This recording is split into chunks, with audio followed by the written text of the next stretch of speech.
మా ఊరు నాయుడుపేట నుంచి చికెన్ ఫ్రైడ్ రైస్ అది వచ్చి మా చెరువుల్లో రొయ్యలు నేను చేసా. మా పసుపు ఉప్పు మసాలా యూజ్ చేశా. ఇప్పుడు చూడండి, వీడికి చికెన్ పెట్టాలంట, చికెన్ ఫ్రైడ్ రైస్ పెట్టాలంటే వీడికి అలా 2 పాత్రలు పెడతా.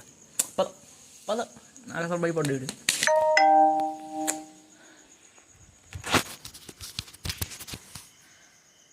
మా తమ్ముడు అంటాడు, నేనేటప్పుడు నా పక్కన ఉండాలా, నేను పోయినప్పుడు నా పక్కన ఉంటాడు.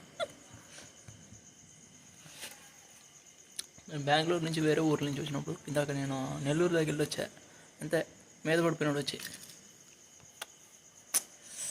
పెడతాను